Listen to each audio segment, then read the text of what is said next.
Alors, le marché est particulièrement complexe, très volatile, avec des prises de décision forcément court-termistes, puisque la crise sanitaire nous a malheureusement rattrapés sur une deuxième vague, que même notre président annonce des temps difficiles jusqu'à l'été prochain.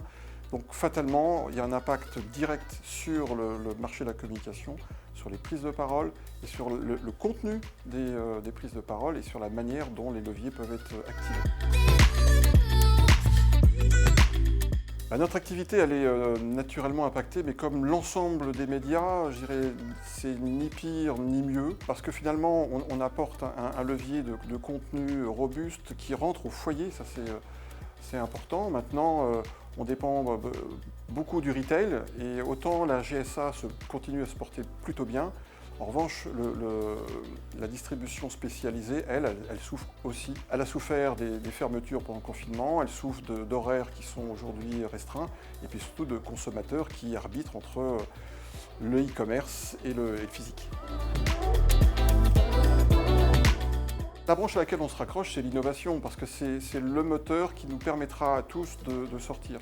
L'envie de consommer, elle reste là. La vraie question, c'est le comment. Il faut aussi quand même faire face, et on le vit malheureusement, à un climat plutôt anti-pub. Et là aussi, il faut que collectivement, on s'arme tous ensemble pour pouvoir défendre l'importance de la communication pour le bien commun. Mais l'innovation, elle est là aussi au service du consommateur et du rebond que l'on attend tous. La crise sanitaire a fortement accéléré le besoin de proximité.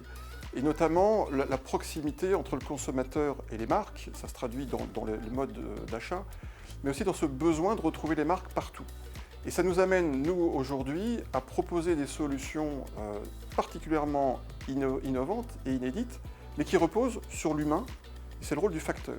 Le facteur, il passe tous les jours par la même tournée, et il passe notamment devant des points de vente, ou ce qui peut être des points de vente nouveaux pour les marques.